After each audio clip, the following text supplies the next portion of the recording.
Hello everyone, today we'll be doing controlling part 2. Today we'll start with techniques of control management. So the first technique we need to understand is personal observation. See, personal observation क्या होता है जब एक superior subordinate को continuously observe करता है. Observe करने का क्या मतलब है, जो work methods हैं हम उनको observe कर रहे हैं, जो activities हैं जो subordinates perform करता है हम उसको observe कर रहे हैं. This is what is written here. Personal observation of actual performance of the subordinates at the workplace is the most effective, direct, and oldest method of control. The managers need to hold discussion with the persons whose work is being controlled and they should watch the actual operation. See, try to understand यहाँ पे जो भी subordinate है हम उसके operations को देखते हैं. We need to hold discussions also. और जो superior होता है उसके पास इतनी power है कि वो कोई भी action ले सकता है in order to improve the performance of the particular subordinate.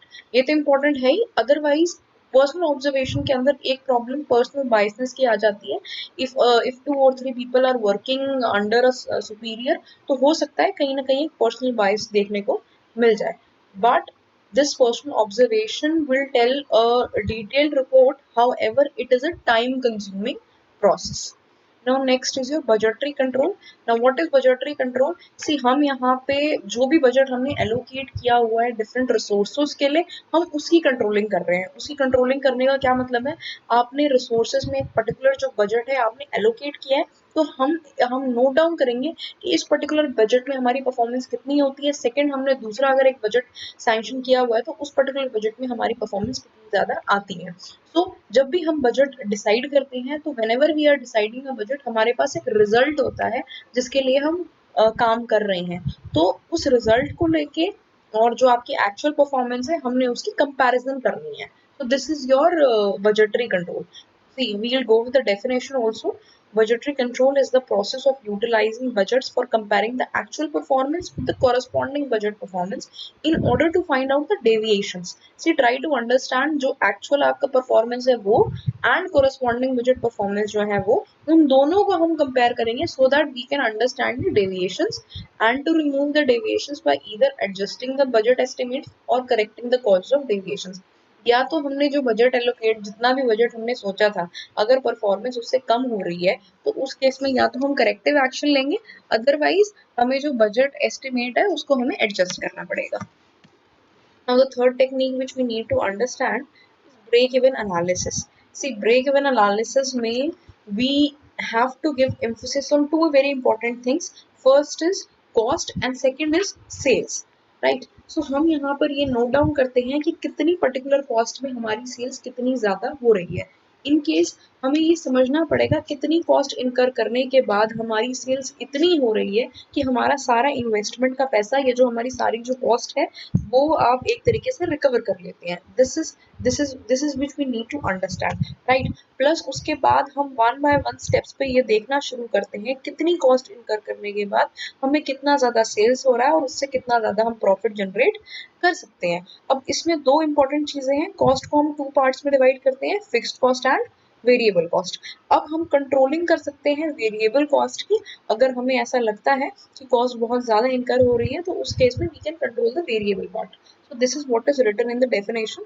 See, a break-even analysis is an important technique of cost control. It is an analysis of interrelationship among the cost of production, volume of production, and the amount of profits. It is also known as cost volume profit analysis. Costs are of two types, fixed and variable. The relation are shown on a chart called break-even chart. अगर हम break even point की बात करते हैं तो break even point निकालने के लिए we need to divide fixed cost upon the contribution per unit. Contribution per unit के लिए आप सेल्स प्राइस पर यूनिट में से variable cost per unit minus करते हैं तो you will be able to calculate the break even point. Now next we do have is ratio analysis. See, ratio analysis, we'll go with the definition.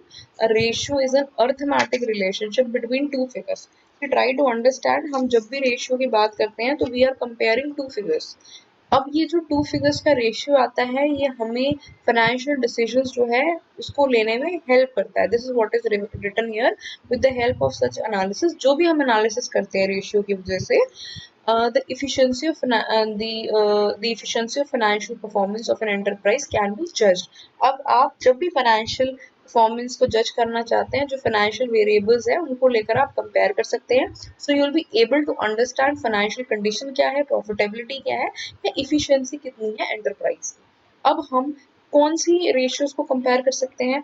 हम liquidity ratio कर सकते हैं, leverage ratio कर सकते हैं, turnover ratio, profitability ratio, valuation ratio. ये सारी ratios को यूज करके हम एक पर्टिकुलर डिसीजन पे पहुंच सकते हैं कि हमारा जो फाइनेंशियल कंडीशन है कंपनी की वो कितनी ज्यादा अच्छी है. अगर हम लिक्विडिटी रेशियो को कंपेयर करते हैं तो we do current assets upon the current liabilities. So we are comparing two things, current assets and current liabilities. Now next we need to understand is internal audit. So we'll go with the definition. Internal audit is an effective technique of financial and managerial control. See, try to understand internal audit here. अगर हम internal audit की बात कर रहे हैं तो that means हमारे जो auditing का performance है वो हम internal in the organization कर रहे हैं और financial और management control दोनों के लिए ही कर सकते हैं. It means the independent process of verifying and evaluating the accounting, financial and other functions of the business organizations. हम verify कर रहे हैं. वेरीफाई मीन्स आपने जो भी प्रोसेस किया है वो अप टू द मार्क है या नहीं है. This is what we are trying to verify.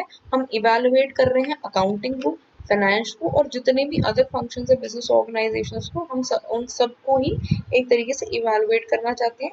Internal audit is carried out by the managers themselves और by special staff appointed for this purpose. तो ये जो इंटरनल ऑडिट है ये मैनेजर्स या तो करेंगे या फिर जो स्पेशल स्टाफ हमने इंटरनल ऑडिट के लिए रखा हुआ है, जो स्पेशली इंटरनल ऑडिट के लिए अपॉइंट किए गए हैं, वो लोग इंटरनल ऑडिटिंग का काम करेंगे. और next is your statistical reports. See, the analysis of statistical reports is very important tool of control. See, statistical report जब भी हम statistical का या stats का नाम सुनते हैं तो हमारे दिमाग में सबसे पहले जो आपके numbers हैं या figures हैं, charts है, pie chart है, graph है, वो एक तरीके से दिमाग में आना शुरू हो जाता है. अब जब आप statistical report की बात कर रहे हैं तो we are trying to quantifying the data ताकि हम easily जो है एक तरीके से decision ले पाए. Other quantitative control is exercised on the basis of analysis of the statistical report prepared by the different managers or authorities of the organization. For example, statistical report का मतलब क्या है? आप statistically जो है चीज़ों को define करते हैं. Last 10 years की हमारी sales इतनी है, तो जैसे ही आप ग्राफ को देखते हैं आपको पता चल जाता है हमारी sales up जा रही है, down जा रही है या फिर continuous variation है आपकी sales में. जब हम स्टैटिस्टिकल रिपोर्ट की बात करेंगे it should be in terms of averages, percentages, ratios या हम कोरिलेशन एनालिसिस की बात करते हैं तो they will help us in controlling. Such areas of control are production planning and control, quality control, inventory control. ये सारी ही चीज़ें आप स्टैटिस्टिकल डेटा एनालिसिस से या स्टैटिस्टिकल रिपोर्ट से आप कंट्रोल कर सकते हैं. Now next we need to understand this management audit. The management audit we see here, none of the control techniques evaluates the quality of control, since the quality of management is ultimately bring the success or failure of the organization. The quality should be assessed. Management audit is an attempt for this purpose. We try to understand हम management audit में क्या कहना चाह रहे हैं. Here we need to evaluate the quality of the management. आपके पास सारे resources है, सब कुछ है, you have finances also. लेकिन अगर आपका management अच्छा नहीं है, so you cannot expect a successful organization और successful project. तो हम management audit में जो management है उसकी performance को assess करने की कोशिश करते हैं. So basically management audit is the assessment of methods of organization management. Organization ने management के लिए जो भी methods use किए हुए हैं या जो policies use किए हैं हम उनको एक तरीके से verify करने की कोशिश करते हैं, उनकी controlling करते हैं कि वो कितनी ज़्यादा successful है. जो उन्होंने tactical planning या strategic planning की है organization के लिए या employees के लिए वो कितनी successful है. So basically management audit provides information about strong and weak point of the management after reviewing policies and programs. Strong भी बताएगा और weak भी बताएगा. For that we need to assess the performance of the management. See, next is your return on investment. Now what is return on investment? It is a useful tool of controlling overall performance of an enterprise. It is called return on capital employed. The basic concept of this technique is that profit is taken not as an absolute figure but it is considered in relation of the invested capital. See, return on investment basically we calculate it as a ratio. अब हम ratio की बात करते हैं तो net profit upon cost of investment. It is the ratio of net profit upon cost of investment. Basically हम इसमें क्या कहना चाहते हैं कि अगर high ROI है, अगर आपका return on investment ज़्यादा है, तो उस केस में जो investment जो gain है वो favorable है या better है.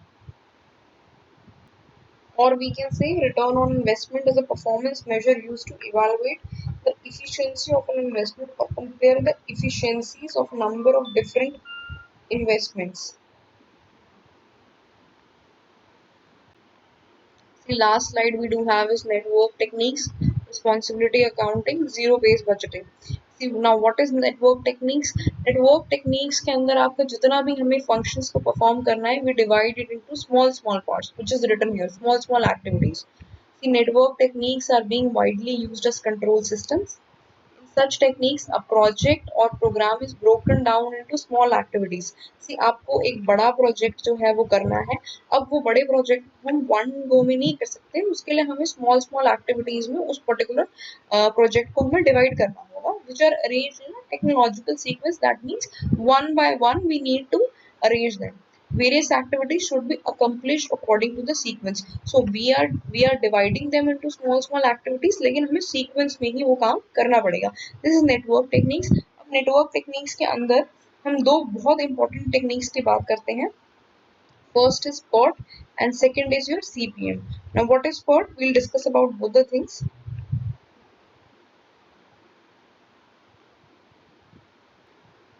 PERT is used to examine the tasks that are in schedule and determine the variation of the critical path method. It analyzes the time required to complete each task and it is associated dependencies to determine the minimum to complete a project. This is we need to understand.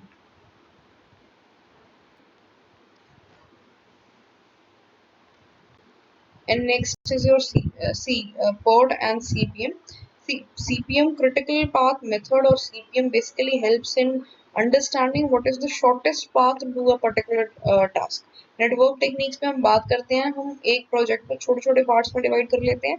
Critical path method analysis हमें ये बताती है कि किस तरीके से आप best shortest method से अपने टास्क को कंप्लीट कर सकते हैं.